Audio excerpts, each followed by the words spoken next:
Hello everyone, welcome to speed mathematics. आज 33वां set का सॉल्यूशन हम करने जा रहे हैं। सवाल पहला ये रहा, राधा और सुधा की वर्तमान आयु 7:9 है, क्या अनुपात में है? राधा और सुधा की वर्तमान आयु का अनुपात 7:9 में है।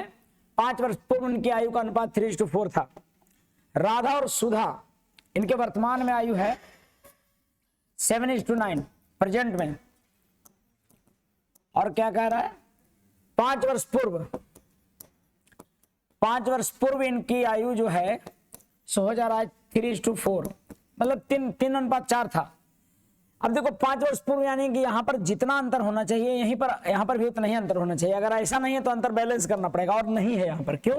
क्योंकि यहाँ पर अंतर 4 है, यहाँ पर अंतर 5 है, तो अंतर बैलेंस नहीं है। चूंकि दोनों में 5 वर्ष पूर्व यानी 5 साल पहले दिखना चाहिए था, नहीं दिख रहा है, तो इसके अंतर को बैलेंस कीजिए। यहाँ पर अंतर आपका 2 है, इसको गुना कीजिए इसमें, और इसका अंतर 1 है, इसमें गुना कीजिए इसमें।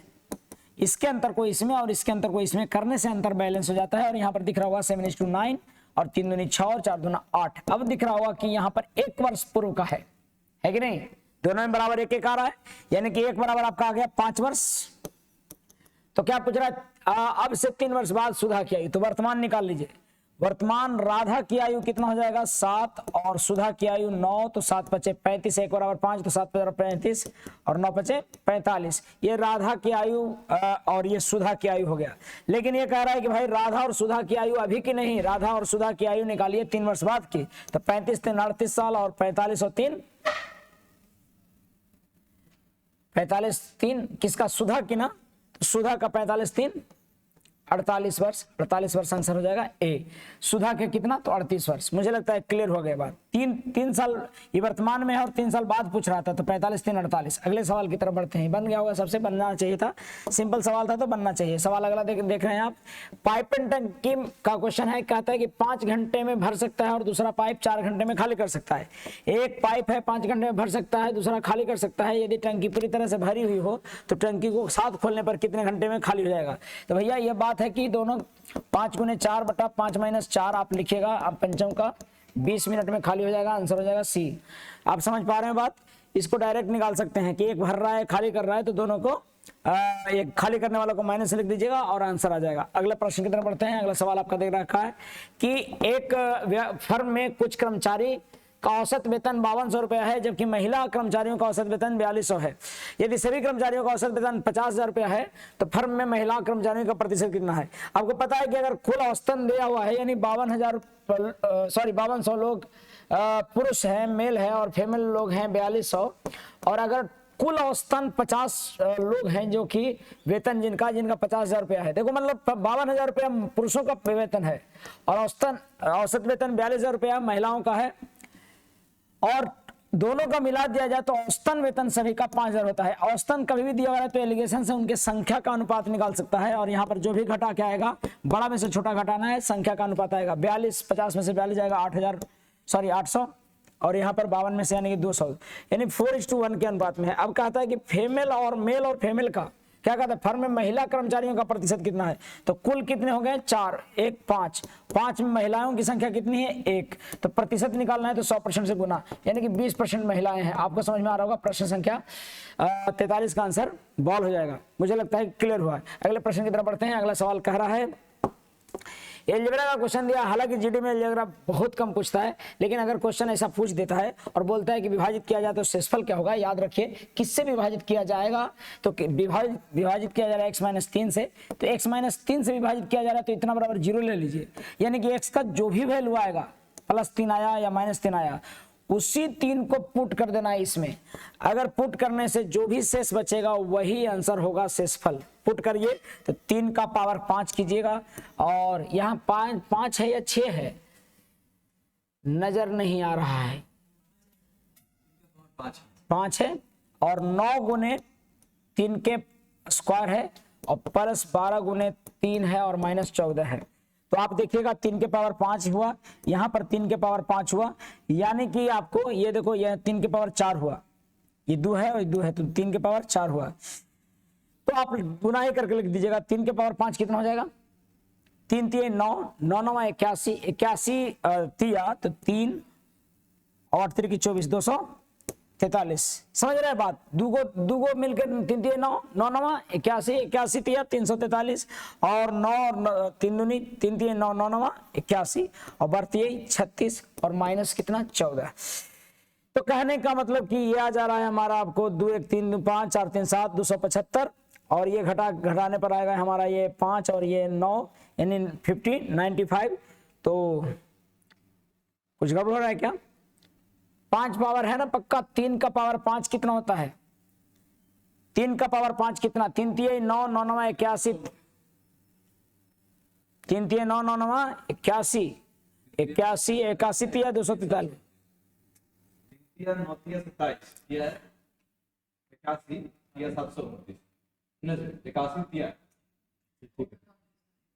आपको ये 81 कैलकुलेशन कहीं देख रहा है गड़बड़ तो उसको कीजिएगा। मुझे लगता है कि ये बात बिल्कुल मेरा एकदम सही है। 95 9 7 16 और आप लोग कैलकुलेशन ये बैठ के क्या कर रहे हैं आप लोग? तो आंसर कितना आ रहा है? 184 आंसर आ जा रहा है आपका डी। देखो मेरे सामने भी कुछ लोग बैठे हुए हैं, ये मेहनत कर रहे हैं कि हम आपसे आगे जल्दी कैलकुलेशन करेंगे लेकिन कर नहीं रहे। आप लोग ध्यान दीजिएगा, कमेंट करके बताइए किनको इसका 184 आंसर आया था अपने सेट में। मुझे लगता है कि सबको समझ में आ रहा होगा। सवाल अगला देखता हूँ। देखो इंग्लिश में दे रखा है, अगला हिंदी में शायद होगा। हाँ, दो संख्याओं का मसा 98 और लसा इतना है तो संख्याओं का योग कितना हो सकता है? पॉसिबिलिटी पूछ रहा है। मसा यानी कि 98A और 98B आपका संख्या बन सकता है और इन दोनों का अगर एलसीएम है तो एलसीएम इन दोनों का जानते हैं क्या होगा? एलसीएम इसका हो जाएगा 98AB और ये मिलेगा कितना? 2352। कट जाएगा आपको कितना से? 98 से, तो A इंटू बी बराबर कितना हो जाएगा? गुणनफल होना चाहिए। अच्छा, सबसे पहले कौन हो सकता है? तो 98 से तो कटने वाला होगा यार। 98 कितना से कटता है?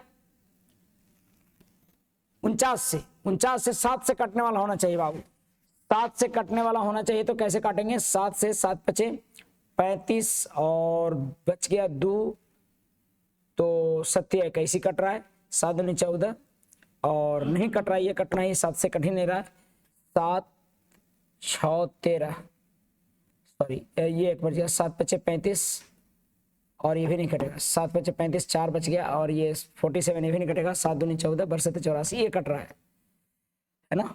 7 चक 42 6 और 7 नंबर ये कट रहा है। ये दोनों कट रहा है 7 से। अब हमको 49 से काटना है।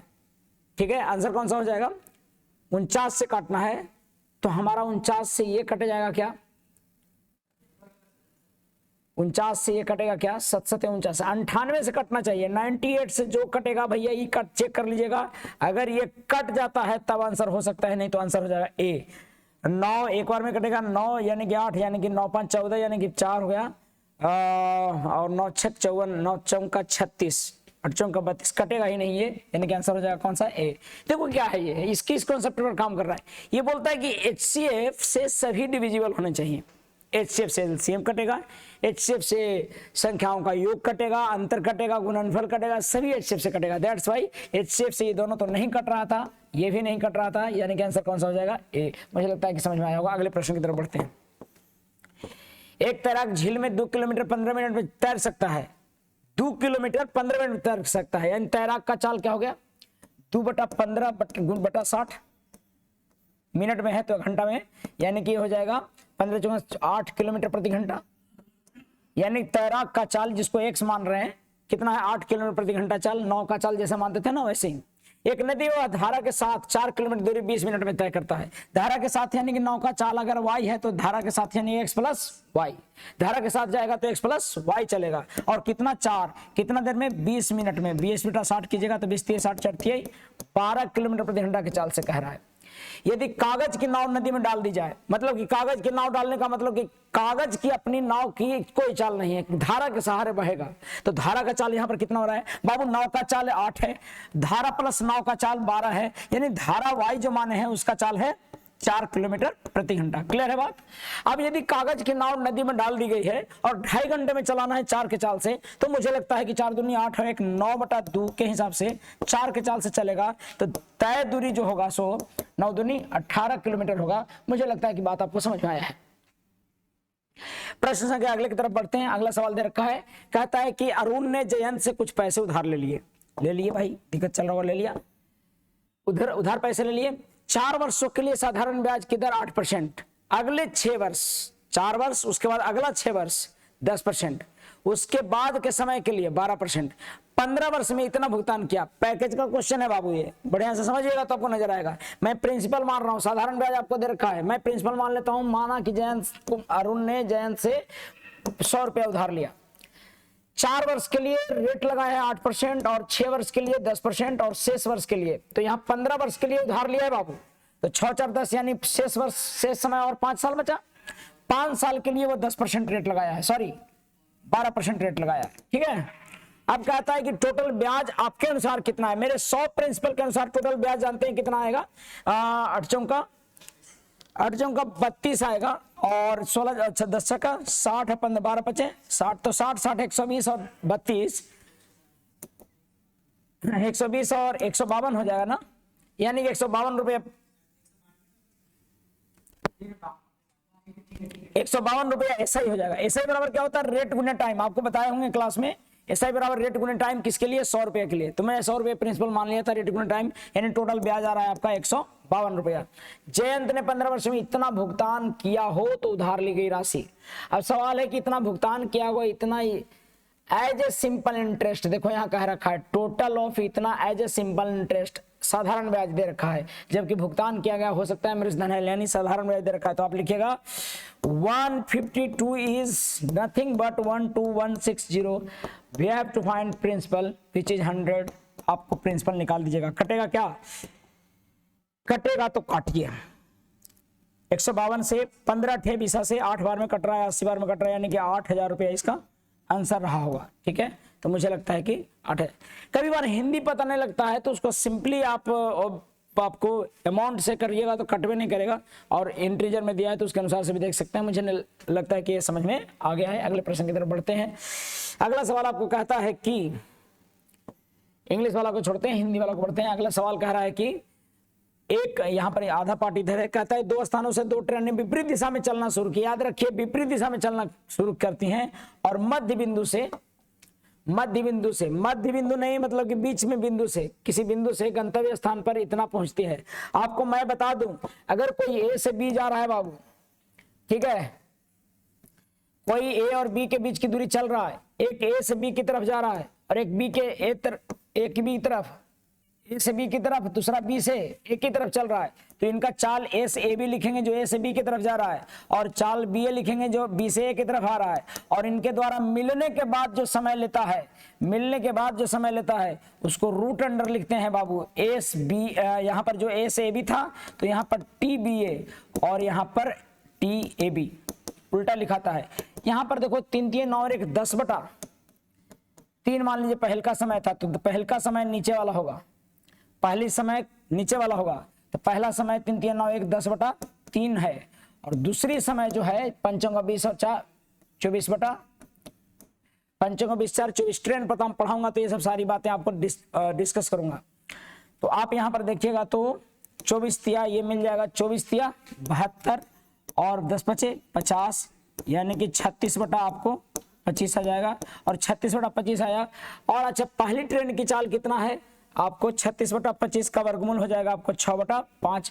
6 पहली ट्रेन का चाल 6 है 180 है तो 5 निकालना है आपको, 6 है 180 है तो 5 निकालना है। दूसरी ट्रेन का चाल, सेकंड ट्रेन की चाल निकल जाएगा, क्योंकि ऊपर वाला पहला ट्रेन का चाल हो गया और नीचे वाला दूसरी ट्रेन का, और 5 बराबर 80 दे रखा है, सॉरी 6 बराबर 80 दे रखा है। काट के देखिएगा तो यहाँ पर मिलेगा 8 5 40 400, यानी कि 200/3। तो 200/3 जो होता है सो 66.2/3 होता है। मुझे लगता है क्लियर हो गया है 66.2/3। लेकिन ये समझना होगा कि ये क्या है सर, मिलने के बाद जो समय होता है उसमें रिलेशन ये होता है चाल और समय में, ठीक है, अगर विपरीत दिशा में चल रहे हैं तो। प्रश्न संख्या अगला, ये डिटो क्वेश्चन पूछते रहता है, इसको ध्यान दे लेना। इस तरह के टाइप्स नहीं होता, किसी के पैकेज से उठाना, मेरे पैकेज उठाना, इस तरह के बहुत सारे क्वेश्चन मिल जाएंगे, डिटेल आपको दिख जाएगा। सवाल अगला बढ़ रहा हूं। यदि किसी आयत की लंबाई 4 5 में बढ़ा दी गई और उसकी चौड़ाई लगभग लगातार दे रहा है बाबू, तो ध्यान दीजिएगा लंबाई बढ़ा दिया गया 4 से 5 और चौड़ाई कम कर दिया गया 3 से 2, और यानी कि क्षेत्रफल में क्या अनुपात आएगा, तो एरिया आपको हो जाएगा L गुने बी, यानी गुना हो जाता है 4 3 12 5 दूनी 10, यानी कि 6:5 हो जाएगा। आंसर हो जाएगा आपको डी। मुझे लगता है कि आप इसको समझ में आ रहा होगा। अगला सवाल की तरफ बढ़ते हैं। अगला सवाल कह रहा है कि एक लंबवृत्तीय शंकु के आधार की त्रिज्या गोले की त्रिज्या के समान है और गोले और शंकु दोनों के आयतन समान है, तो शंकु की ऊंचाई कितना है। त्रिज्या समान है तो आपको पता है शंकु का त्रिज्या समान है, यानी कि इसका भी रेडियस r, त्रिज्या इसका भी r, और गोला का भी त्रिज्या कितना है r मान लीजिए, ठीक है। अब इसका ऊंचाई मान लीजिए कि h है, इसका तो ऊंचाई होता ही नहीं है। अब दोनों के आयतन समान है तो इसका आयतन लिखेगा 1/3 पाई r क्यू एच, पाई r स्क्वायर h, और ये किसके है 4/3 पाई r क्यूब के, यानी r स्क्वायर से r स्क्वायर कैंसिल हो जाएगा, पाई से पाई कैंसिल हो जाएगा, यानी कि आप समझ में आ रहा होगा बात। ये आयतन बराबर है ना, तो आयतन बराबर कर दिया वॉल्यूम, तो पाई से पाई कैंसिल, 3 से 3 कैंसिल, h r से r, यानी कि h बराबर आपका कितना हो जाएगा, h बराबर का 4r हो जा रहा है। यहां पर कुछ तो मिसिंग है। देखो हिंदी नहीं बोल रहे, इंग्लिश में बोल रहे बाबू। कह रहा है the base of a writing circular cone has been the same of radius a. ये बोलबे कहाँ किया है, अरे ए रेडियस दिल है ए, तो रेडियस अगर ए दिल है तो हम यहाँ पर ए मानेंगे, ए दिल है इसका मतलब, तो समझ रहे हैं बात। इतना बराबर हो रहा था 4r, ये बोल रहा था कितना, देखो गलती दिया हिंदी वाला में बाबू। जो लोग हिंदी मीडियम से पढ़ रहे होंगे उनको दिक्कत हुआ होगा, मैक्सिमम लोग हिंदी वाले हैं तो मैक्सिमम लोगों को दिक्कत हुआ होगा। समझ लीजिए अपने मार्क्स में 1 नंबर जोड़ लीजिएगा, क्योंकि आपके इंग्लिश वाला में ठीक दिया होता है, हिंदी वाला में त्रुटिपूर्ण था क्वेश्चन। मुझे लगता है कि आपको समझ में आ रहा होगा। अगले प्रश्न की तरफ बढ़ते हैं। अगला सवाल आपके सामने है प्रस्तुत, सिंप्लीफिकेशन का क्वेश्चन है, देखते हैं कौन तेजी से कर रहे हैं। और मेरे साथ भी जो लोग सॉल्यूशन देख रहे होते हैं वो लोग अपने से पॉज करके भी बना सकते हैं, जो बाहरी लोग देख रहे होते हैं जिनको। देखिए 7 दूनी 14, 14 चौका 56, 7 दूनी 14, 14 चौका 56, तो 2 गुने आपको 7/56 करना होगा, माइनस ये वाला नहीं, पहले गुना करना होगा। 14 चौका 56।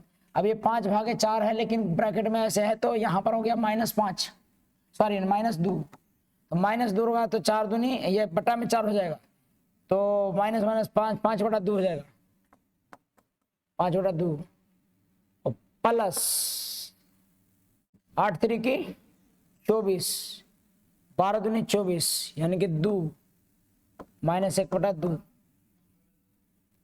8 3 की 24, 6 दूनी 12, 12 दूनी 24, 1/2, ऐसा कुछ हो रहा। अब यहाँ पर देखो ये 5 और 1 6, यानी कि -3, तो -3 तो 7 8 56 1/4 आ रहा है क्या, ये 7 8 56 1/4, और माइनस ये आ रहा है 6/2, 6/2 तो यानी कि कितना 3, और प्लस 2, कुछ गड़बड़ हुआ है, -5 है और ये -2 है, तो माइनस माइनस प्लस हो जा रहा होगा ये, ठीक है। तो 3 2, फिर से देखिए 7 दूनी, देखो फिर से 14 चौका 56, 7 दूनी 14/56 हो गया, ठीक है। माइनस यहां पर से पकड़िए, ये -2 है, ये बटा में 4 है, तो 5/4 और माइनस माइनस प्लस, यानी कि हो जाएगा 5/2, 5 बटा कितना हो जाएगा 2 हो जाएगा, और यहां पर +2 होगा, और ये +2 हो, ये माइनस पहले से था, माइनस माइनस क्या हो जाएगा प्लस हो जाएगा, और ये जो है 8 ना, सो ऑफ के साथ गुना होकर 8 3 की 24 हो जाएगा, और 24 हो जाएगा, और ये 2 माइनस 2 गुने 6 गुने आपको 24 लेंगे, तो 6 दूनी 12, 12 दूनी 24, यानी कि 1/2 हो जाएगा। 1/2 कीजिएगा तो ये आपको घट के 4/2 हो जाएगा, और 4/2 होके यही गलत हो रहा था, यहाँ पर घट के आपका 4/2 हो जाएगा, यानी 2 + 2 4, और 1/4, 14 चौका 56, 4 पूर्णांक 1/4, कोई है क्या वर्कआउट हो रहा था। मुझे लगता है कि समझ में आया होगा। आंसर कौन सा हो जाएगा इसका, बी। समझ में आ रहा है, 7 दूनी 7 8 56, 2 चौका, यानी कि 1/4 हो जा रहा होगी। कैसे कैसे कीजिएगा, बोर्ड मास से देखिएगा। मुझे लगता है समझ में आ रहा है। देखो जहां भी ऑफ है उसको पहले क्रिया करना है, फिर डिवाइड के लिए नीचे करना है। अगला बढ़ता हूं। तीन भाई में आपस में 1620 रुपये ऐसे बांटी गई कि दूसरे भाई को अन्य दो भाई से संयुक्त हिस्से से 5/13 मिला। दूसरे भाई को अन्य दो भाइयों से 5/13 मिला। समझ रहे हैं बात को? दूसरे भाई सेकंड नंबर भाई को पहला और थर्ड नंबर भाई से कितना मिला? 5/13, यानी कि इसको 13 मिला है तो इसको 5 मिला है। संयुक्त भाइयों के संयुक्त हिस्से का 5/13 मिला, यानी कि दूसरे भाई को अन्य दो भाइयों से, तो अन्य दो भाई का 13 और दूसरा भाई को 5 मिला। 13 5 18 रुपये बांटना था। तो कहता है कि दूसरे भाई का हिस्सा कितना है। समझ रहे हैं?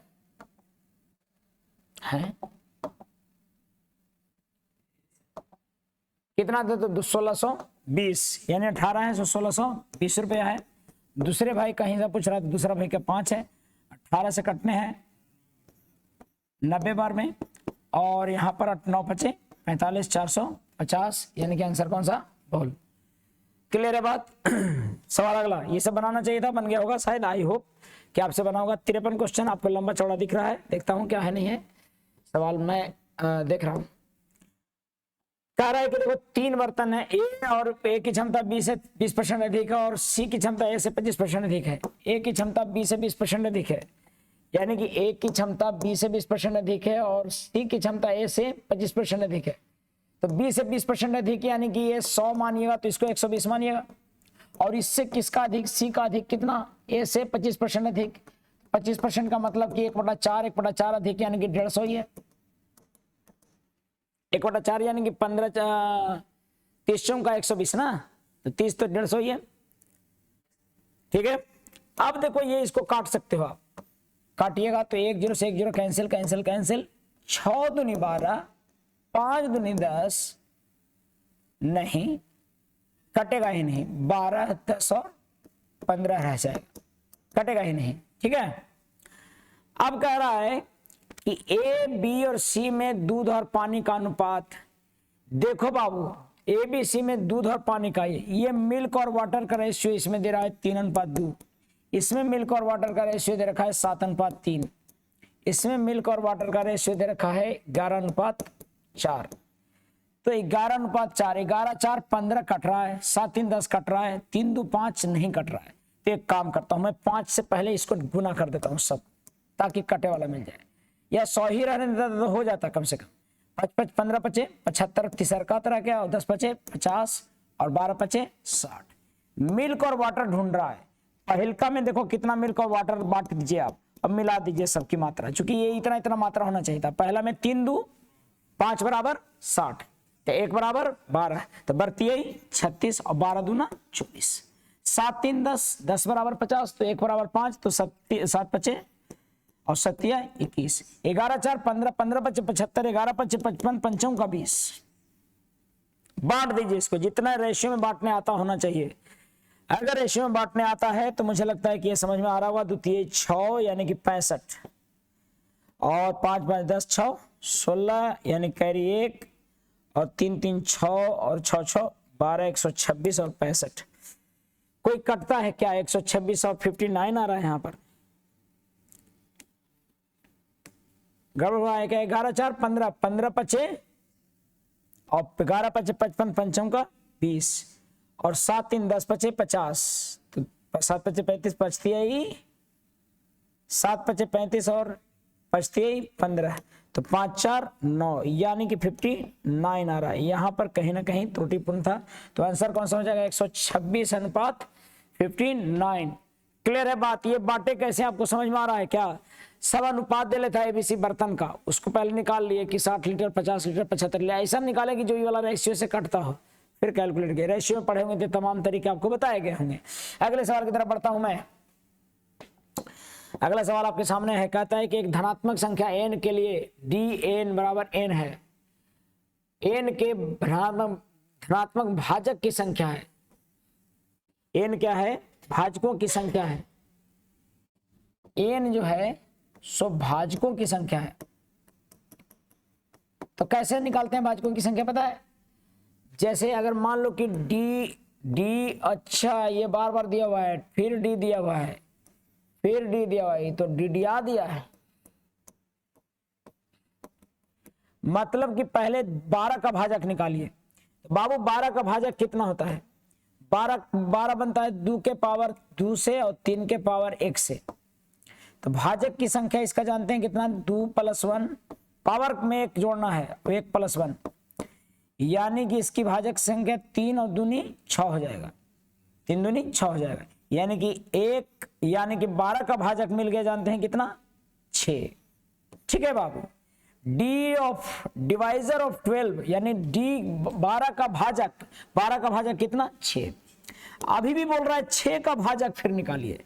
तो यहां से मैं एक काम करता हूं कि 6 का भाजक निकालता हूं। यहां पर 2 गुने 3 है, यानी कि 2 का पावर 1, 6 का भाजक निकाल रहा हूं मैं, 2 का पावर 1 और 3 का पावर 1। तो इसका मतलब कि 1 + 1, पावर में 1 जोड़ जोड़ के गुना करते हैं तो भाजक की संख्या निकलता है। तो 2 दूनी 4, यानी कि इसका भाजक 6 का भाजक कितना होगा? 4।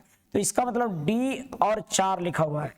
अब ये कह रहा है कि अब 4 का भी भाजक निकाल के दिखा दो आप।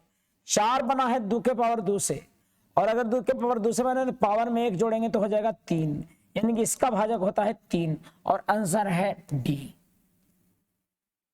तो समझ रहे हो कितना खतरनाक जीडी का तो क्वेश्चन नहीं लग रहा है। समझ में आ रहा बात? आगे प्रश्न की तरफ बढ़ते हैं। एक दुकानदार 662.50 रुपए से कुछ पेन खरीदा, उनमें से कुछ पेन को लागत मूल्य के पर ही इतना में बेच दिया, मतलब इतना लागत था।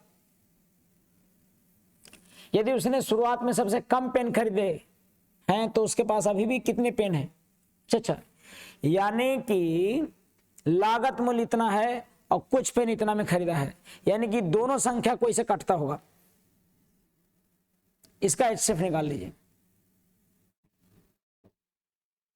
कटता है तो अभी भी कितने पेन हैं?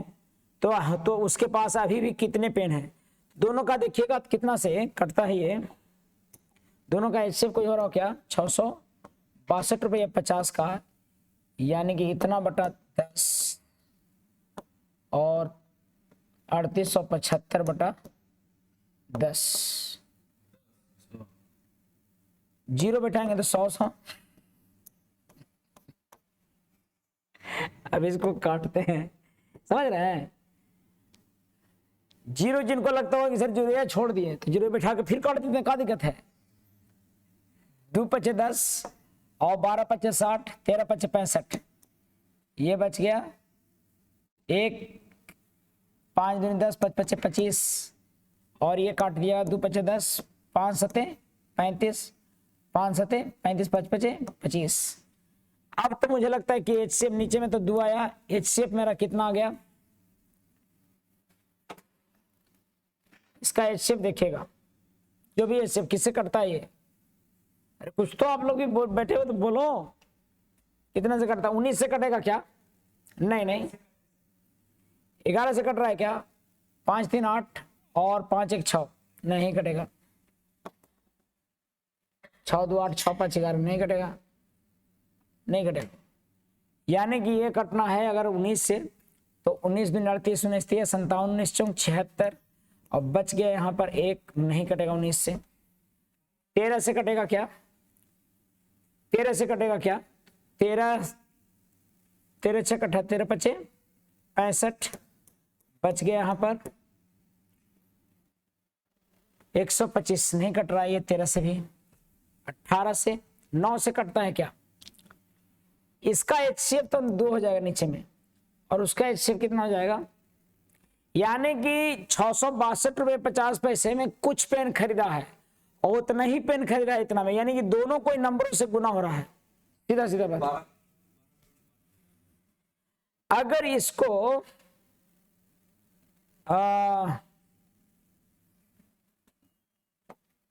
एक मिनट,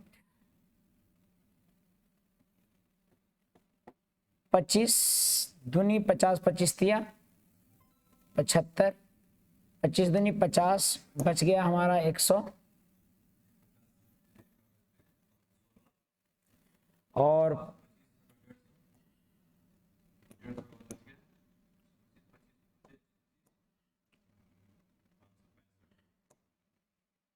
यानी 56 5 दूनी 56 दूनी 7 से कट रहा है सब। 56 दूना कितना, 56 दूना 112, 113, 113 यहाँ है।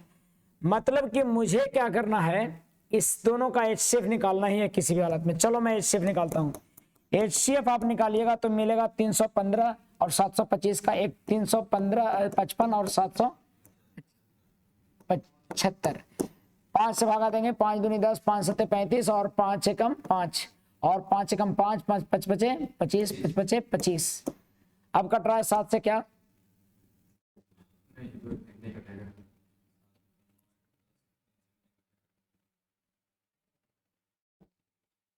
नहीं कट रहा है। ये कितना आता है कट के HCF, अगर HCF यानी कि 25/2 आ रहा हो, क्या 25 से कटता है क्या ये दोनों,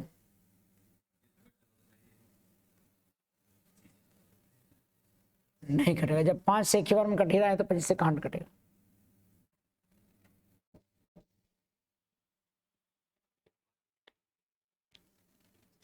इसका HCF जो आएगा उसको निकालिए, HCF निकालिए इसका। सबसे पहले ये सवाल में क्या करता है कि पता नहीं लगाता है, यानी कि यहां पर मेरा था कितना 662 रुपया 50 पैसा और ये था 387 रुपया 50 पैसा। आप पहले एक काम कीजिए, इतना बटा 100 लिखिए, काटिए पीटिए नहीं, 625। देखो बाबू ये HCF निकालने में हो रहा है समय, ठीक है।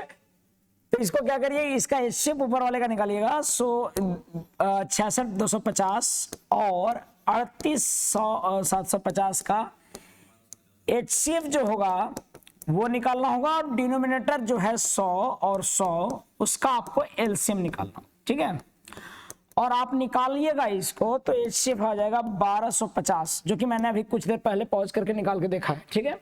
आप HCF निकालिएगा, इतना होगा और ये 100 LCM हो गया और ये हो जाएगा 12.5, यानी 12.5 रुपया इसका दाम आया।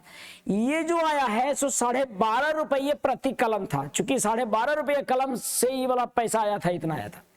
अब ये कह रहा है कि हमें ये बताइए कि यदि उसने शुरुआत में सबसे कम पेन खरीदे हैं तो उसके पास अभी भी कितने पेन हैं।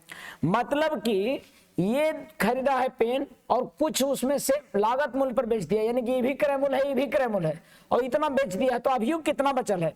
तो अगर अभी भी बचा हुआ ये निकालना चाहते हैं आप, और इसको हम थोड़ा सा साइड करेंगे, सब साइड हो रहा है, बहुत अच्छा बात है, लेकिन हम बैक जाते हैं। देखो मैं क्या करूंगा कि बचे हुए हैं यानी कि 662.50 बटा 12.5 रुपया, पहले कलम इतना था और उसमें से घटाना है 387.50 और बटा 12 रुपया, 12.5 रुपया। आप घटा दीजिए ना सीधे, यानी 12.5 नीचे रख दीजिए और घटाइएगा तो ये मिलेगा 50 से 50 कैंसिल, 7 5 12, ये बच गया आपको 5 में से 7 गया 8 गया, 9 8 7 15 7 होगा और ये बच गया होगा 5 में से 3 275 और ये कटेंगे तो 12 दूनी 24, यहाँ पे यानी कि 275 गुने 10 बटा 125 हो जाता होगा, यानी 25 25 25 से और 2 पचे 10 और 25 एकम 25 और 25 11 बार में कट जाएगा, 11 दूना 22, यानी कि शेष जो बचा हुआ होगा ना कलम, वो कितना कलम होगा, 22 कलम होगा। तो यहाँ पर HCF जो निकालने का जो काट के कर रहे थे, कहीं डाउट हुआ होगा, आप ऐसे ही निकाल लीजिए HCF डायरेक्ट। मुझे लगता है कि ये सवाल सभी से पूरे सेट में से बेहतरीन सवालों में से एक था। यहाँ पर HCF निकाल के दाम निकालना था, ठीक है ना, समझ में आ रहा होगा। अगला सवाल की तरफ बढ़ते हैं। अगला सवाल कह रहा है कि डायरेक्शन 56 to 60 क्वेश्चन का डायरेक्शन दे रखा है। आइए डायरेक्शन देखते हैं। ये जो आपका DI है, कितने लोग बनाए हैं DI, जरा सा कमेंट करके जरूर बताएंगे। यहाँ पर आय दिया हुआ है, व्यय दिया हुआ है, यानी कि जो गोल गोल वाला है सो आय है और स्क्वायर वाला है सो व्यय है। 2005 2006 2007 आप देख ही रहे होंगे, ठीक है। अगला देता है क्या क्वेश्चन, कहता है कि दिए गए वर्षों में किस एक कंपनी के आय में पिछले वर्ष की तुलना में सबसे अधिक प्रतिशत वृद्धि हुई है।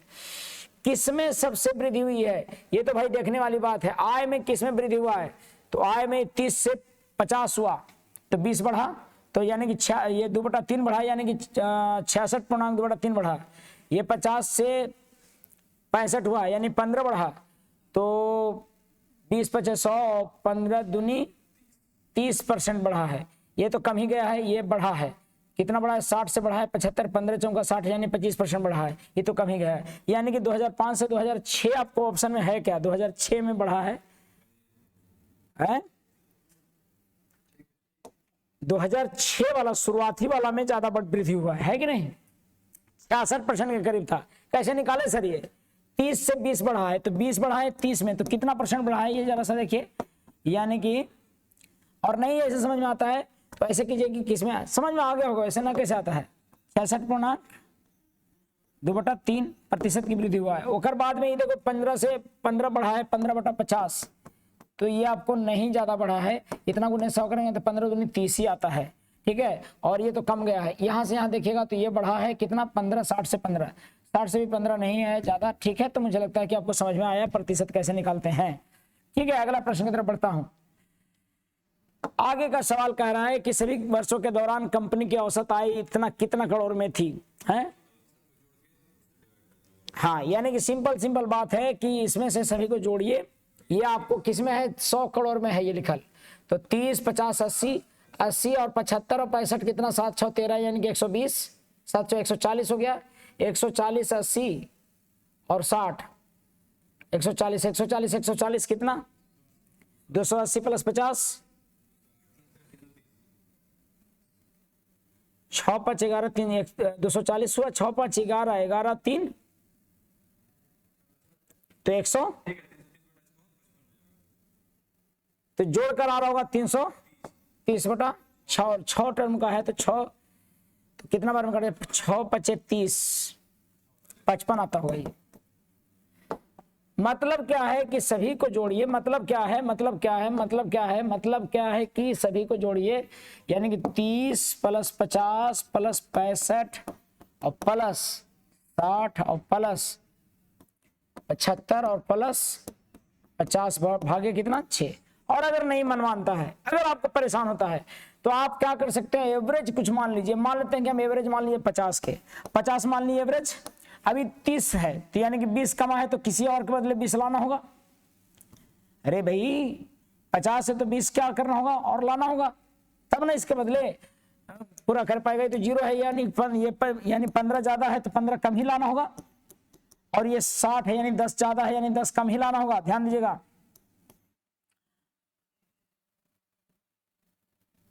समझ में आ रहा बात? ये 10 कम ही लाना होगा। और ये 75 तो कितना? -25 और ये 50 तो 0 हो गया। यानी कि यही जो है आपको इतना ही आपको लेकर और ज्यादा आना होगा। यहां पर माइनस कीजिए या फिर यहां पर प्लस कीजिएगा तो E minus E plus E plus E plus हो जाएगा, है कि नहीं? तो देखो 15 और 20, 15 और 40 हो गया। 15, 25, 40, 10, 50 में से 20 गया। 30 5 में बटेगा 30 हुआ। कितने टर्म थे? 6 थे ना? हाँ, तो 6 में बटेगा तो 6, 5, 30 यानी कि 55 हो जाएगा। ये अगर औसत निकलता है तो ठीक है, नहीं तो कठोर विधि लगाइए। कठोर विधि सबको जोड़िए और भागा दीजिए। मुझे लगता है कि स्पष्ट है। अगला प्रश्न की तरफ बढ़ते हैं। तो ये 550 था, इसका आंसर डी, ठीक है। अगला बढ़ते हैं। किस वर्ष का आय और व्यय के बीच का अंतर सबसे अधिक है? आय और व्यय के बीच का अंतर, आ जाइए। आय और व्यय, आय आपका 30, 20, तो कितना का आय व्यय के बीच का अंतर कितना है? 10। इसका अंतर कितना है? 10। इसका अंतर कितना है? 15। इसका कितना है? 10। इसका कितना है? 15। इसका 5 है तो इसका अंतर कितना है? सबसे अंतर 15 वाला आ गया ना। 15 वाला कौन सा है? 2007 है। क्या आंसर 2007 देता है? आप एक बार जरा देख लीजिएगा। 2007 आंसर होना चाहिए, ठीक है। और ये क्वेश्चन लास्ट है। 2009 में आया 9500 करोड़ थी, तो 2008 और 2009 2000 की औसत आय क्या थी? 2009 में आय 9500 थी। 2009 में आय 9500 थी। और किसका किसका पूछ रहा है? तो आ जाइए यहाँ पर। 2009 में आय कितना थी? 9500 थी। तो 9 वाला किधर गया? ये आपका आय 75 है से 9500 है। तो क्या पूछता है? औसत आय पूछता है। 75 है 100, 9500 थी। तो किसका आय पूछ रहा है? औसत आय। किस किस वर्षों का? औसत आय किस किस वर्षों का पूछ रहा है?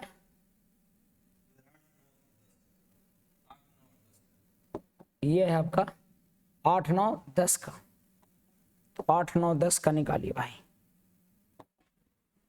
8 9 10 का, 8 आपका ये है आए, 9 आपका 75 है, 10 आपका 50 है। तो देखिए बाबू, अगर हम मान लेते हैं कि 60 आए हो तो 60 तो ये हो गया, इसमें 15 बढ़ जा रहा है, इसमें 10 कम रहा है, यानी 5 3 में कमेगा, तो 5 बहुत जटिल है। यानी कि आप क्या कीजिए, 60 प्लस 75 जोड़िए और प्लस 50 जोड़िएगा, 5 5 7 5 12 6 18 185 बटा कितना 3, तो 76 18 और 5 बटा 3 है, जीरो लगा, और 3 3 दूनी 6, 3 एकम 3 और पॉइंट बच गया, यानी कि 3 यही जो आएगा ना, यानी कि 185 बटा 3 लिखिए ना इसको, ठीक है। 75 से कटेगा तो जो भी आएगा सो कैलकुलेशन करके आंसर आएगा। कितना करीब आंसर आ रहा है आप देख लीजिए एक बार। यहाँ पर कोई फ्रैक्शन वाला होगा, सिंपल तो होगा नहीं। अब हमको देखो क्या आने वाला है, क्या ये आपको नीचे में था कितना 25 दिया 75, और 25 से 5 बार में कट जाएगा, 25 चौका 100, यानी कि 95 गुने 4 होगा, ये 25 चौका 100 कटा है, 100 डबल 0 काट दिए, 25 दिया 75, 3 3 9 आने वाला है। कहीं कुछ करें नीचे कर, ऑप्शन में 9 है, मारिए उसी को आंसर। आंसर आपका कितना है, ये है कितना आ रहा है 9 वाला आ रहा है क्या, यानी कि यही एक आंसर होगा। मुझे लगता है क्लियर है, समझ में आ रहा बात। इस तरह से आपको 59 और ये 60 क्वेश्चन नंबर वर्ष 2005-2006 का कुल व्यय किस वर्ष के आय के बराबर है। 5 और 6 का कुल व्यय किस वर्ष के आय के बराबर है, तो यहाँ दृष्टि को दौड़ाइए और 5 और 6 के व्यय, 5 और 6 के व्यय 20 40 60 किस वर्ष के आय के बराबर है, तो है 2008 के बराबर है, 2000। मुझे लगता है कि समझ में आया होगा। समय समाप्त हुआ, धन्यवाद और जय हिंद जय भारत।